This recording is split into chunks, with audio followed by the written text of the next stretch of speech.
بس يا ريتك يا أخي أنقذني الله يحفظك. ولا بالحرام يبغى وش انقذت منه؟ سلامات. شيء حرام. ما أدري.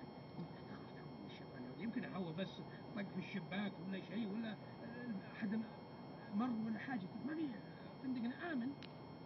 يا أخي الكريم اسمعني، ما في أحد دخل علي في الغرفة، لا يمكن تقول عليه ولا حاجة وش فيه سلامات؟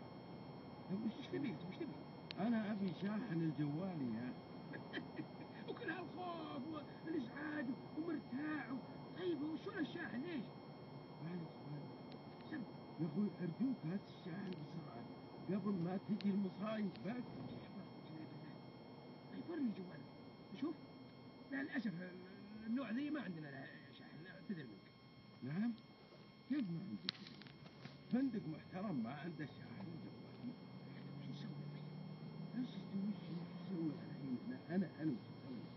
شوف روح شوف لي أحد النزلاء هنا عنده نفس الجوال بسرعة الله يخليه. صحيح نبينا أطق على النزلاء.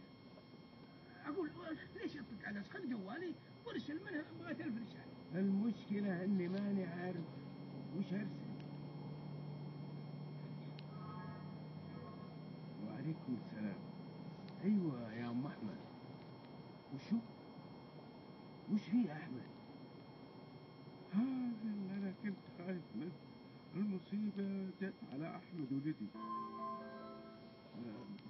أنت جبت شاحن؟